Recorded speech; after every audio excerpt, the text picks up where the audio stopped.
वो हमारे लिए ऐसी एक अपॉर्चुनिटी थी जो इंडियन नेवी और इंडियन गवर्नमेंट ने हमें दिया है। और इस एक्सपेडिशन में हम लगभग 47,500 किलोमीटर सेल किया सर। हमने 2 अक्टूबर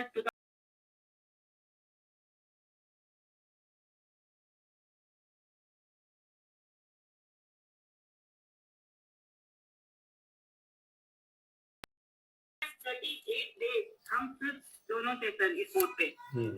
और सर एक्सपीडिशन के लिए हमने 3 साल की तैयारी की, नेविगेशन से लेके कम्युनिकेशन, इमरजेंसी डिवाइसेस को कैसे ऑपरेट करना, डाइविंग कैसे करते हैं, और बोट में कुछ भी तरह की इमरजेंसी हो, जैसे मेडिकल इमरजेंसी से हो, कैसे मैनेज करना, ये सब के बारे में हमें इंडियन नेवी ने ट्रेनिंग दिया सर। और इस यात्रा में सबसे मेमोरेबल मोमेंट में बोलना चाहती हूँ सर कि हमने भारत की झंडा पॉइंट नीमो पर लहराया सर।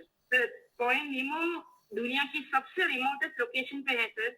वहां से सबसे पास कोई इंसान है तो वो इंटरनेशनल स्पेस स्टेशन में है। और वहां पे एक सेल बोट में पहुंचने वाला पहला भारतीय और पहला एशियन और दुनिया के पहला इंसान हम बने सर। और ये हमारे लिए गर्व की बात है सर। वाह, बहुत बहुत बधाई आपको। Thank you sir. आपके साथी भी कुछ कहना चाहते हो? सर मैं ये कहना चाहती हूँ कि ये सेल बोट से ये दुनिया का सर्कमनेविगेशन जो किया है उनका नंबर माउंट एवरेस्ट पहुंचने वाला के नंबर से बहुत कम है। और एक्चुअली जो सेल बोट से अकेले सर्कमनेविगेशन करते हैं उनके नंबर जो स्पेस में गए हैं उनके नंबर से भी बहुत कम है। अच्छा, इतनी कॉम्प्लेक्स जर्नी के लिए बहुत टीम वर्क की जरूरत होती है, और वहां तो टीम में आप 2 ही ऑफिसर्स थे। आप लोगों ने कैसे मैनेज किया इसको?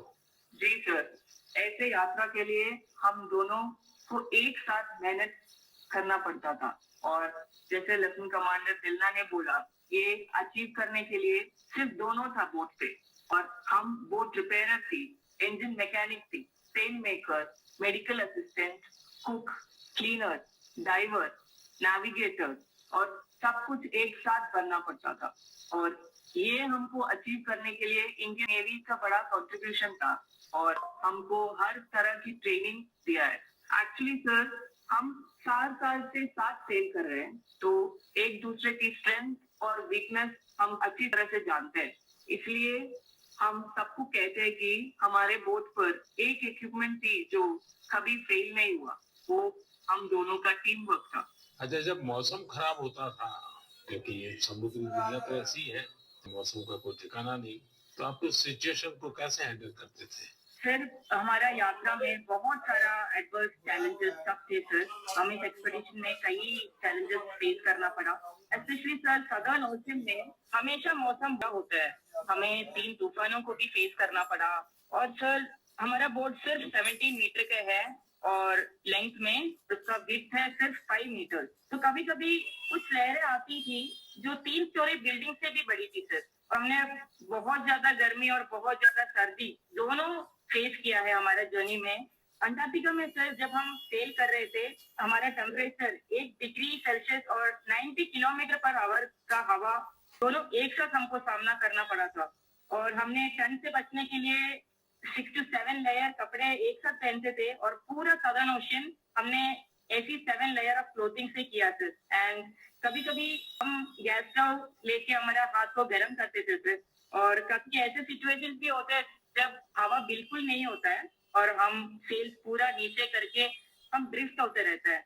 और ऐसे वाले सिचुएशन में एक्चुअली सर हमारा पेशेंस टेस्ट होता है। लोगों को सुनकर के बहुत हैरानी होगी कि हमारे देश की बेटियां ऐसा कष्ट उठा रही है। अच्छा, इस परिक्रमा के दौरान आप अलग अलग देशों में रुकती भी रही, वहाँ क्या एक्सपीरियंस होता था? जब भारत की 2 बेटियों को लोग देखते होंगे तो उनके मन में बहुत सारी बातें रहती होंगी। जी सर, हमको बहुत अच्छा एक्सपीरियंस मिला सर। हमने 8 महीनों में 4 जगह पे रुकी थी sir. Australia, New Zealand, port Stanley और साउथ अफ्रीका सर। हर जगह पे एवरेज कितना समय रुकना होता था? सर हमने 14 डेज स्टे किया सर, एक जगह पे। एक जगह पे 14 डेज? Correct sir. और सर हमने दुनिया के हर कोने में भारतीय को देखे सर, वो भी बहुत एक्टिव और बहुत कॉन्फिडेंस के साथ भारत का नाम रोशन कर रहे हैं। और हमको ऐसे लगा कि हमारा जो सक्सेस है सर वो अपना भी सक्सेस समझते थे। एंड हर जगह पे हमें अलग अलग एक्सपीरियंस मिला। जैसे ऑस्ट्रेलिया में वेस्टर्न ऑस्ट्रेलियन पार्लियामेंट के स्पीकर ने हमें बुलाया, वो हमें बहुत मोटिवेट किया सर। और हमेशा ये ऐसे सब चीज होता है सर, हमें बहुत गर्व होता था। और जब न्यूजीलैंड में गए तब माओरी लोगों ने हमें स्वागत किया और हमारा भारतीय कल्चर के लिए बहुत रेस्पेक्ट दिखाया सर। एंड एक इम्पोर्टेंट चीज है सर, पोर्ट स्टैनली एक रिमोट आइलैंड है सर, वो साउथ अमेरिका के पास है। वहां पे टोटल पॉपुलेशन सर 3,500 है सर। लेकिन वहां हमने एक मिनी इंडिया देखा एंड वहां पे 45 इंडियंस थे। उन्होंने हमें अपना समझा और हमें घर जैसा महसूस कराया सर। अच्छा, देश की उन बेटियों के लिए आप दोनों क्या मैसेज देना चाहेंगी जो आपकी तरह ही कुछ अलग करना चाहती हैं? सर, मैं लेफ्टिनेंट कमांडर रूपा बोल रही हूँ अभी। मैं आपके माध्यम से मैं सबको ये कहना चाहती हूँ कि अगर कोई भी अपने दिल लगा के मेहनत किया तो इस दुनिया में कुछ भी इम्पॉसिबल नहीं है। आप कहाँ से हो, कहाँ पैदा हुआ है, वो कुछ मैटर नहीं करता। सर, ये हम दोनों का इच्छा है कि भारत की युवा और महिलाएं बड़े बड़े सपना देखें और फ्यूचर में और गर्ल्स और वुमेन डिफेंस में, स्पोर्ट्स में, एडवेंचर में शामिल होकर देश का नाम रोशन करें। दिल्ला और रूपा, आपकी बातें सुनकर मुझे भी बहुत रोमांच अनुभव हो रहा है कि कितना बड़ा साहस आपने किया है।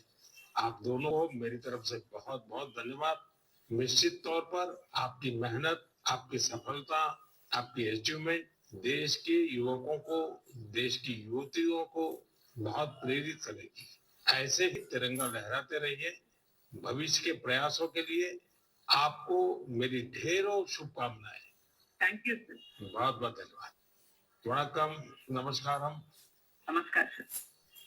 साथियों, हमारे पर्व त्योहार भारत की संस्कृति को जीवंत बनाए रखते हैं। छठ पूजा ऐसा एक पावन पर्व है जो दिवाली के बाद आता है। सूर्य देव को समर्पित यह महापर्व बहुत ही विशेष है। इसमें हम डूबते सूर्य को भी अर्घ्य देते हैं, उनकी आराधना करते हैं। छठ न सिर्फ देश के अलग अलग हिस्सों में मनाई जाती है, बल्कि दुनिया भर में इसकी छठा देखने को मिलती है। आज यह एक ग्लोबल फेस्टिवल बन रहा है। साथियों, मुझे आपको ये बताते हुए बहुत खुशी है कि भारत सरकार भी छठ पूजा को लेकर एक बड़े प्रयास में जुटी है। भारत सरकार छठ महापर्व को यूनेस्को की इंटेंजिबल कल्चरल हेरिटेज लिस्ट यानी यूनेस्को की सांस्कृतिक धरोहर की सूची में शामिल कराने का प्रयास कर रही है। छठ पूजा जब यूनेस्को की सूची में शामिल होगी तो दुनिया के कोने कोने में लोग इसकी भव्यता और दिव्यता का अनुभव कर पाएंगे। साथियों, कुछ समय पहले भारत सरकार के ऐसे ही प्रयासों से कोलकाता की दुर्गा पूजा भी यूनेस्को की इस लिस्ट का हिस्सा बनी। हम अपने सांस्कृतिक आयोजनों को ऐसे ही वैश्विक पहचान दिलाएंगे तो दुनिया भी उनके बारे में जानेगी, समझेगी, उनमें शामिल होने के लिए आगे आएगी। साथियों, 2 अक्टूबर को गांधी जयंती है। गांधी जी ने हमेशा स्वदेशी को अपनाने पर बल दिया और उनमें खादी सबसे प्रमुख थी। दुर्भाग्य से आजादी के बाद खादी की रौनक कुछ फीकी पड़ती जा रही थी, लेकिन बीते 11 साल में खादी के प्रति देश के लोगों का आकर्षण बहुत बढ़ गया है। पिछले कुछ वर्षों में खादी की बिक्री में बहुत तेजी देखी गई है। मैं आप सभी से आग्रह करता हूँ कि 2 अक्टूबर को कोई न कोई खादी प्रोडक्ट जरूर खरीदे। गर्व से कहें ये स्वदेशी है। इसे सोशल मीडिया पर #वोकल फॉर लोकल के साथ शेयर भी करें। साथियों, खादी की तरह ही हमारे हैंडलूम और हैंडीक्राफ्ट सेक्टर में भी काफी बदलाव देखने को मिल रहा है। आज हमारे देश में ऐसे कई उदाहरण सामने आ रहे हैं जो बताते हैं कि अगर परंपरा और इनोवेशन को एक साथ जोड़ दिया जाए तो अद्भुत परिणाम मिल सकते हैं। जैसे एक उदाहरण तमिलनाडु के याज नेचुरल्स का है। यहाँ अशोक जगदीशन जी और प्रेम साल्वाराज जी ने कॉर्पोरेट नौकरी छोड़ एक नई पहल की। उन्होंने घास और केला फाइबर से योगा मैट बनाए, हर्बल रंगों से कपड़े रंगे और 200 परिवारों को ट्रेनिंग देकर उन्हें रोजगार दिया। झारखंड के आशीष सत्यव्रत साहू जी ने जोहार ग्राम ब्रांड के जरिए आदिवासी बुनाई और परिधानों को ग्लोबल रैंक तक पहुंचाया है। उनके प्रयासों से आज झारखंड की सांस्कृतिक धरोहर को दूसरे देशों के लोग भी जानने लगे हैं। बिहार के मधुबनी जिले की स्वीटी कुमारी जी ने उन्होंने भी संकल्प क्रिएशन शुरू किया है। मिथिला पेंटिंग को उन्होंने महिलाओं की आजीविका का साधन बना दिया है। आज 500 से ज्यादा ग्रामीण महिलाएं उनके साथ जुड़ी हैं और आत्मनिर्भरता की राह पर है।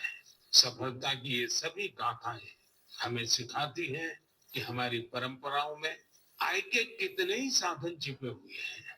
अगर इरादा पक्का हो तो सफलता हमसे दूर नहीं जा सकती।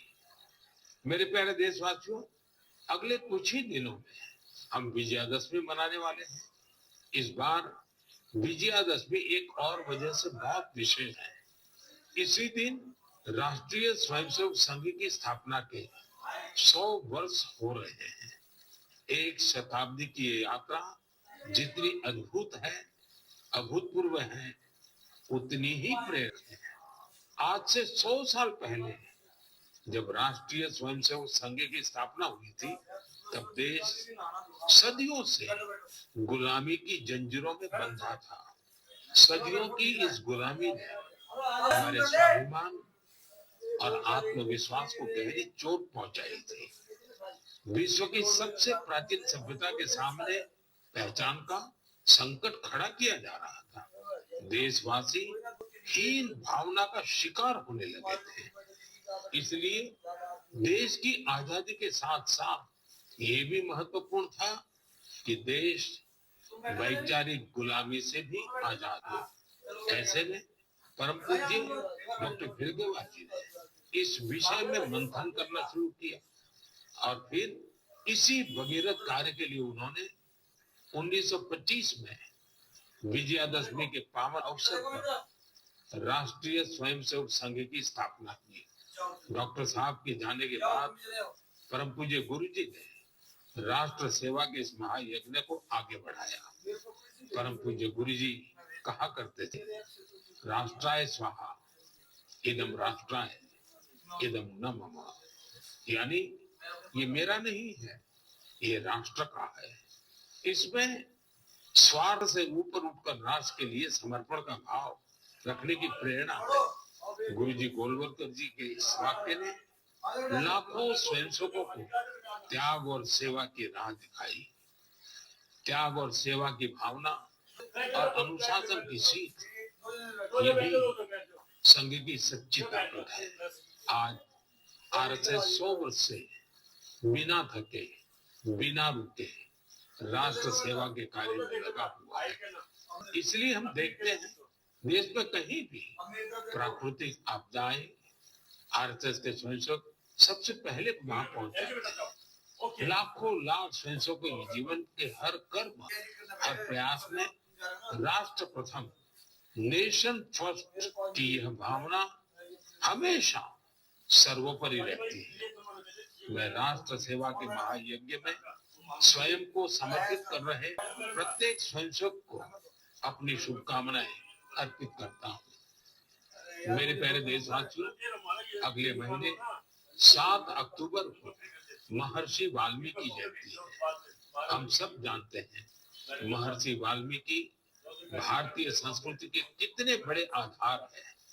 ये महर्षि वाल्मीकि ही थे जिन्होंने हमें भगवान राम की अवतार कथाओं से इतने विस्तार से परिचित करवाया था। उन्होंने मानवता को रामायण जैसा अद्भुत ग्रंथ दिया। साथियों, रामायण का ये प्रभाव उसमें समाहित भगवान राम के आदर्शों और मूल्यों के कारण है। भगवान राम ने सेवा, समरसता और करुणा से सबको गले लगाया था। इसलिए हम देखते हैं महर्षि वाल्मीकि के रामायण के राम माता शबरी और निषाद राज के साथ ही पूर्ण होते हैं।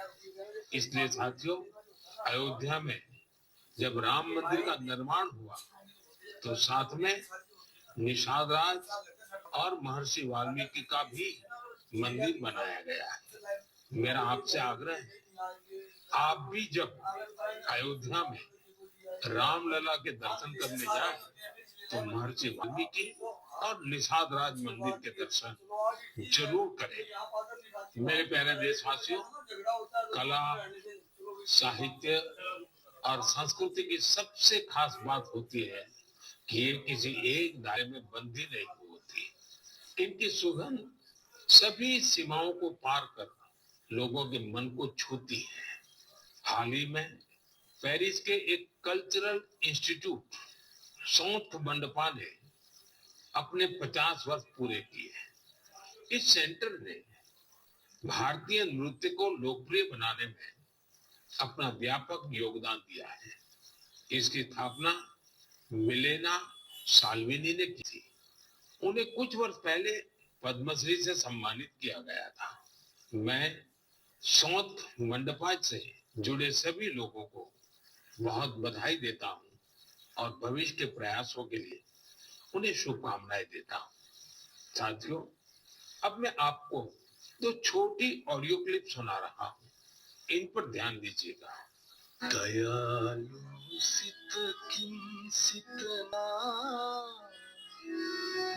मिनिहा कौरुंदो वसबने मिनिहा मिनिहा गन सुनिने गैन विदो बिंद तुत सिकवे दयालु सित किंसितना मिनिहा कौरुंदो वसबने मिनिहा मिनिहा गन सुनिने